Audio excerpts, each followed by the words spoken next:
es que cuando yo pregunto esto a veces, ¿usted entendió lo que dije?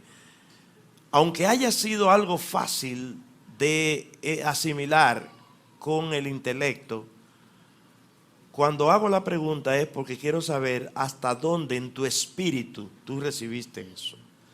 Porque una cosa es que tú recibas la palabra en tu intelecto, con tu mente, y otra cosa es que tú la decodifiques en el espíritu.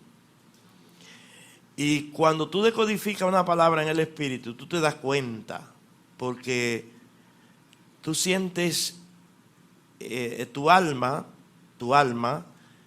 es como si tradujera eso con algún sentimiento de indignidad, con algún sentimiento tal vez de alegría o lo que sea, o tal vez con algún sentimiento de tengo que accionar en base a eso. Por eso es que muchas veces le pregunto, pero yo sé que ustedes todos acá son personas muy capacitadas, personas de un intelecto bien desarrollado, y no me malinterpreten, si a veces sí se me escapa. Usted entendió lo que dije, pero trataré de que no se me escape. Bien, quiero que abran su Biblia conmigo en el Evangelio o en la percepción del evangelista Mateo. Evangelio es solo uno, pero en Mateo, el capítulo 7. Mateo capítulo 7, y leamos a la altura del verso 21. Mateo capítulo 7, verso 21, y leemos hasta el 23. Dice así la palabra: no todo el que me dice Señor, Señor, entrará en el reino de los cielos, sino el que hace la voluntad de mi Padre que está en los cielos. Muchos me dirán en aquel día: Señor, ¿no profetizamos en tu nombre?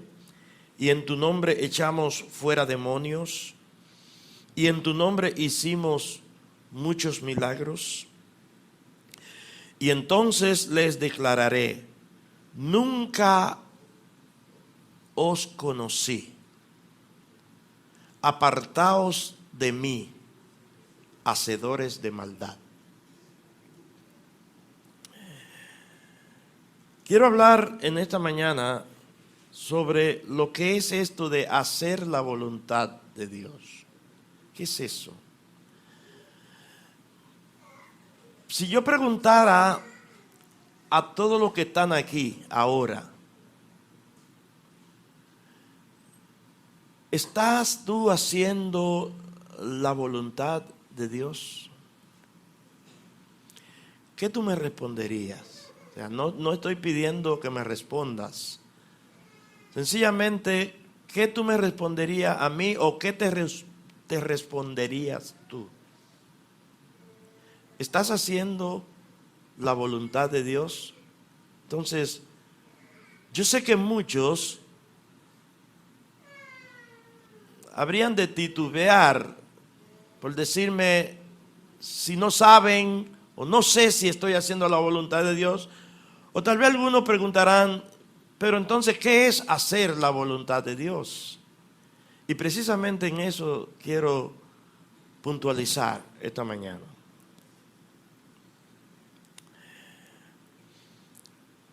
El Señor dijo: no todo el que me dice Señor, Señor, Señor. Hay una diferencia entre decir Señor, Señor, Señor, decirlo tal vez en un ambiente de adoración, en un ambiente, a tú actuar en base a su señorío en tu vida. Hay una diferencia muy grande. Porque cualquiera puede decirle a Jesucristo, al Señor, Señor. Y con decirle Señor, no estás, claro, es bueno. Dice que toda lengua ha de confesar que Jesucristo es el Señor. Pero el tú decir Señor no garantiza entrada al reino de los cielos. No es decir. Entonces, me llama la atención en que nuestro Señor Jesucristo, quien es el que está hablando aquí en este pasaje, dice que de la única manera que podemos entrar al reino de los cielos, diciendo o no diciendo Señor, Señor, es haciendo la voluntad del Padre, haciendo la voluntad de Dios.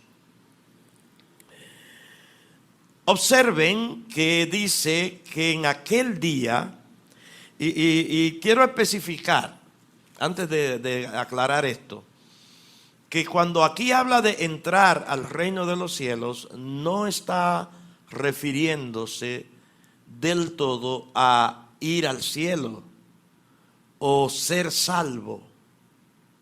No se está refiriendo a eso.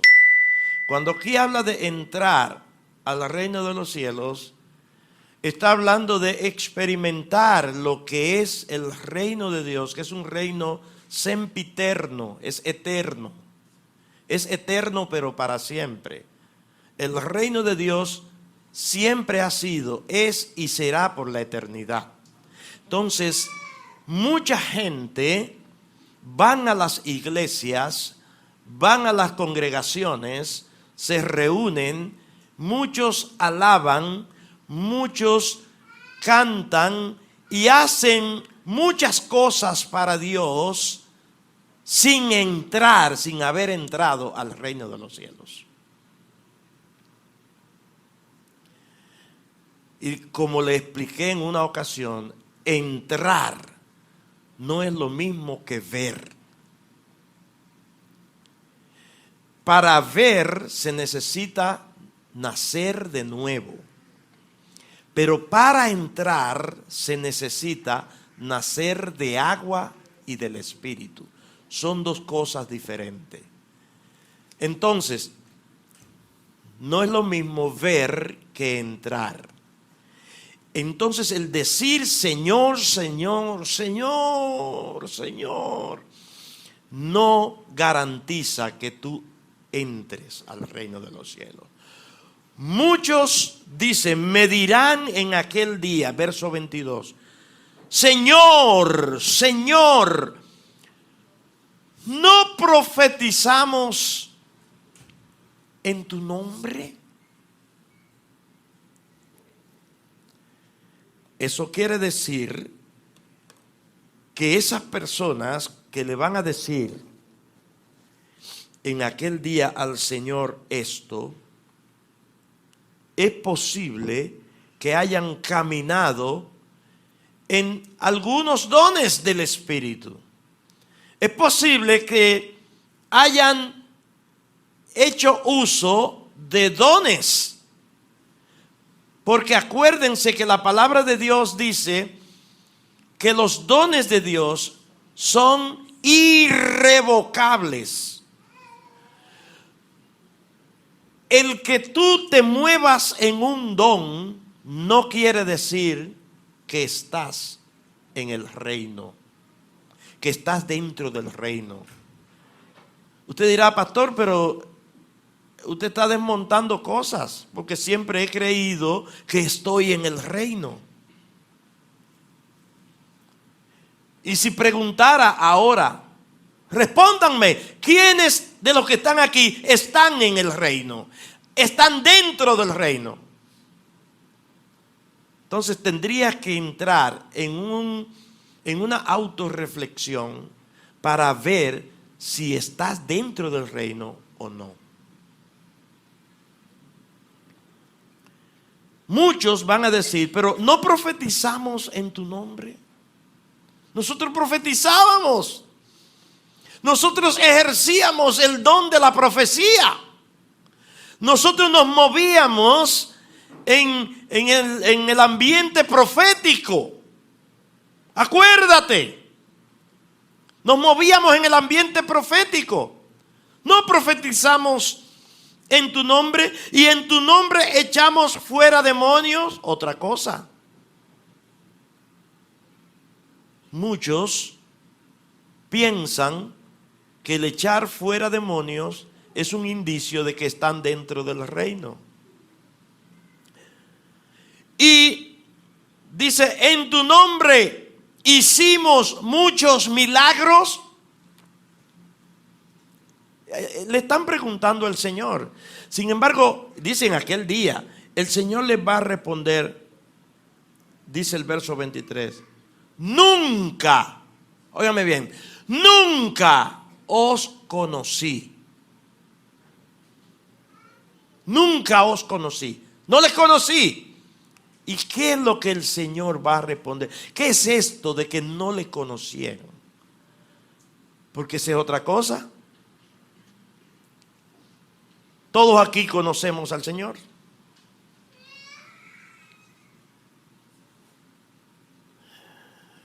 Le digo, cuando estaba meditando en esto, mi mente y mi corazón estaban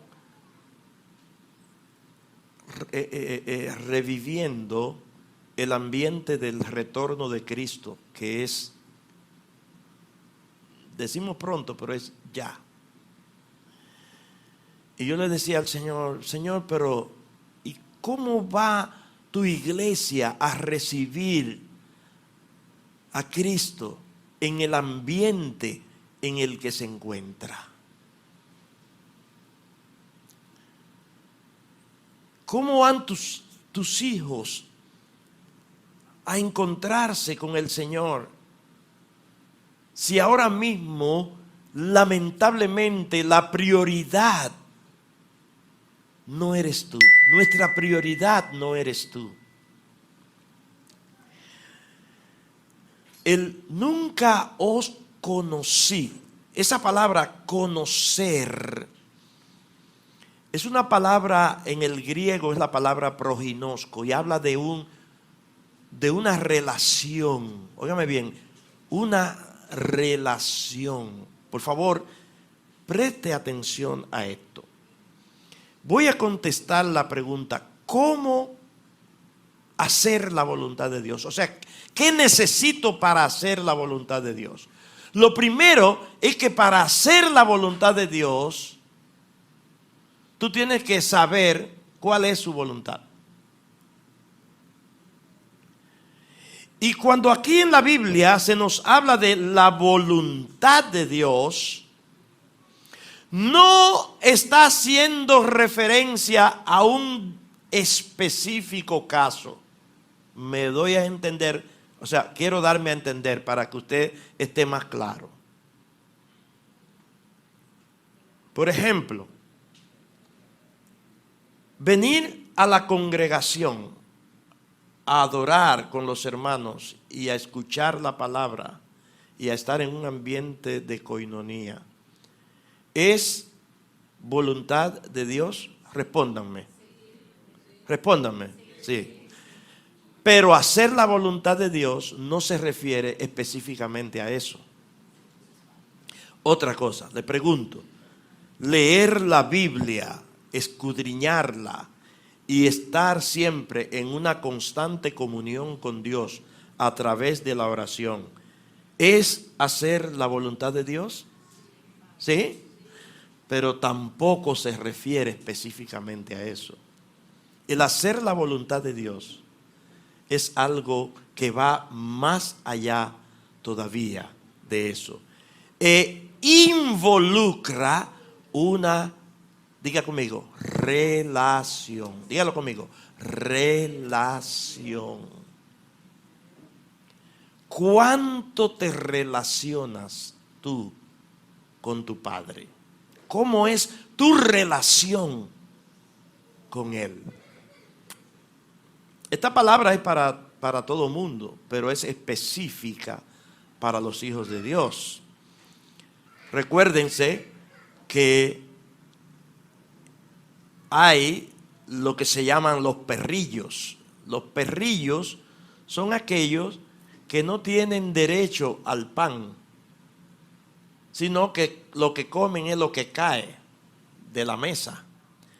Quienes tienen derecho a sentarse a la mesa y disfrutar del pan son los hijos.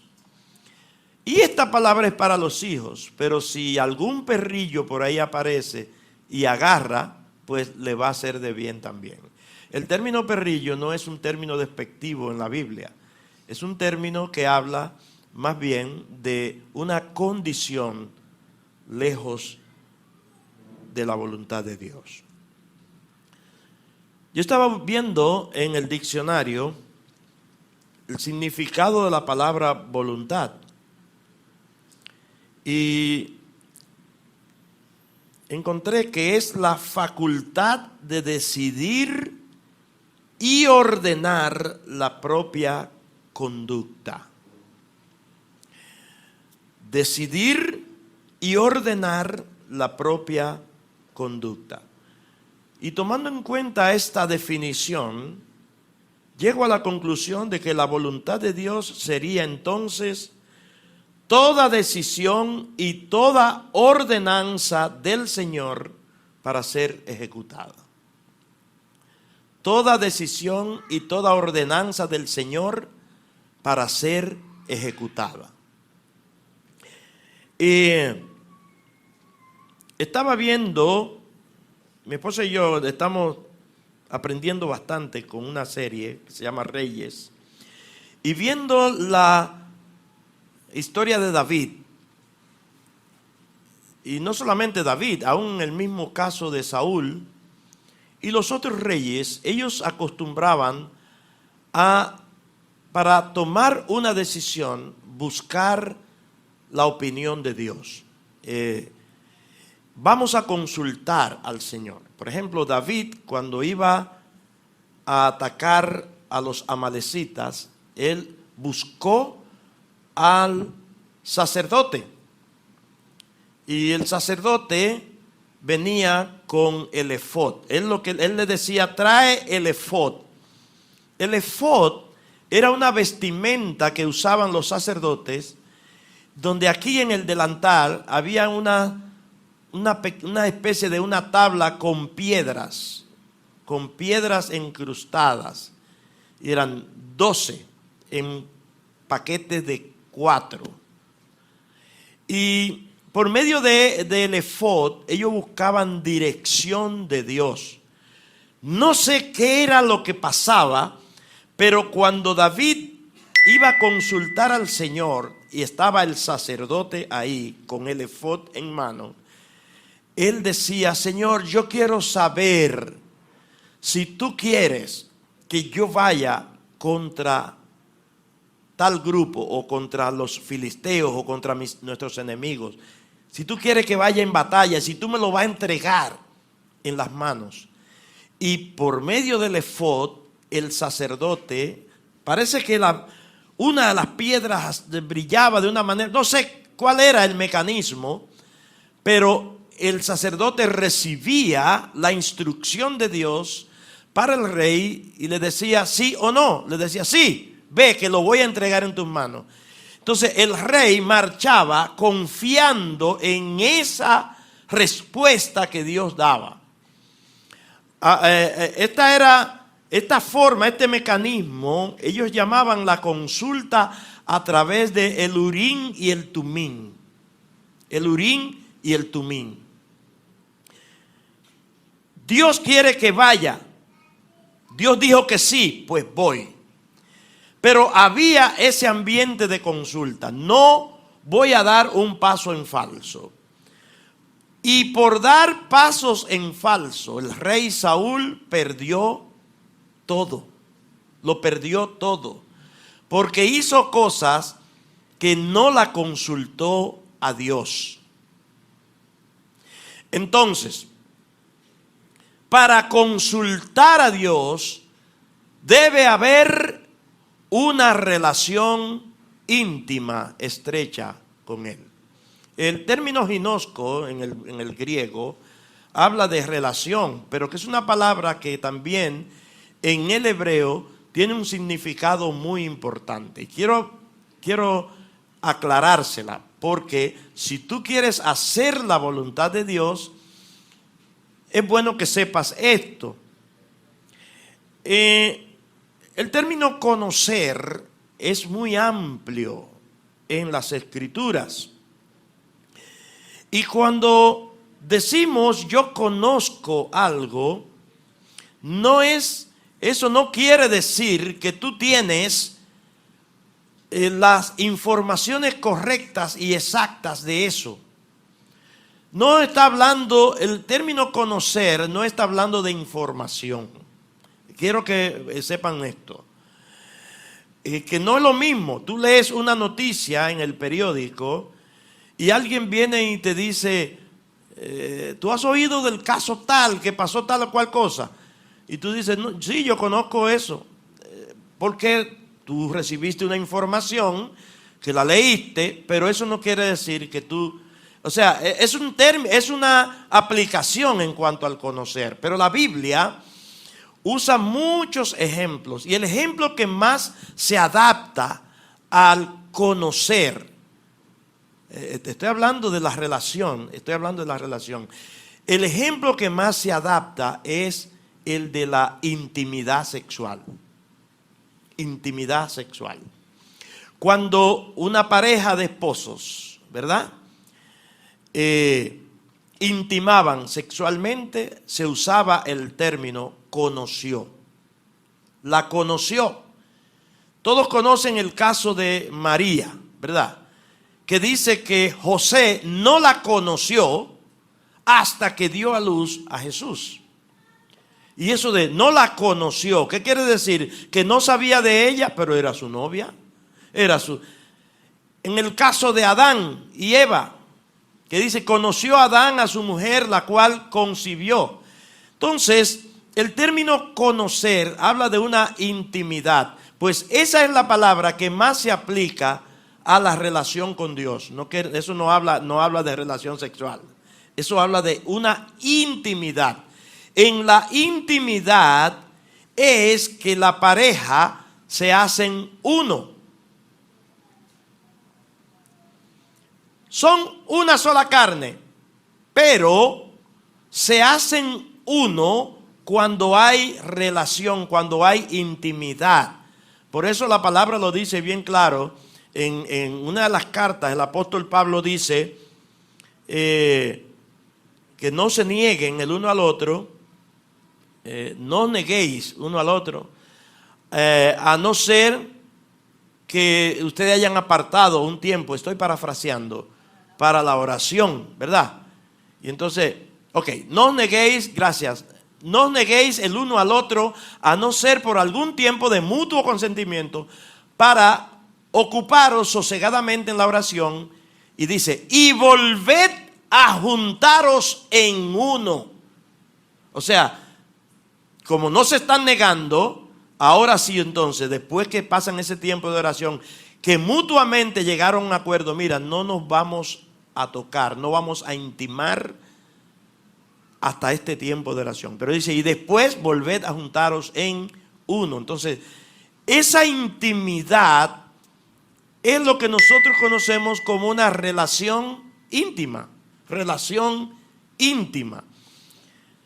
¿Podemos nosotros tener una relación íntima con Dios? Pregunto. ¿Y ustedes me responden? Amén. Esa relación íntima con Dios quiere decir que llega un momento cuando tú te apartas con Él y tú te detienes a escuchar su voz en base a algo que tú tienes proyectado hacer. Y allí es que está el problema de nosotros. Por eso es que dice, no todo el que me dice Señor, Señor, entrará en el reino de los cielos, sino el que hace la voluntad de mi Padre. Entonces, para yo hacer la voluntad del Padre, yo debo conocer esa voluntad. Y la voluntad habla de lo que Él quiere. para yo hacer su voluntad, debo conocerla. ¿Y cómo yo la conozco? Si no es yendo a una intimidad con Él, donde Él y yo estemos solos, yo le consulte y Él me responda. Ese es el ambiente de la intimidad con Dios. Amén. Pero ¿qué pasa? ¿Por qué yo digo que es el término ginosco es el que se usa referente a eso? Porque resulta, amados hermanos, que en la intimidad de la pareja no hay más nadie, solamente ¿quién? La pareja. ¿Entienden? En la intimidad de los esposos, allí no hay más nadie, solamente los esposos. Ella y yo. Entonces, en la intimidad con el Padre no puede haber nada, ningún otro pensamiento, ninguna otra atracción, ninguna perturbación, nada que me impida escuchar su voz, estar atento a lo que Él quiere que yo haga. Nada puede estorbarme. Por eso entonces necesito intimidad con Él para conocer su voluntad.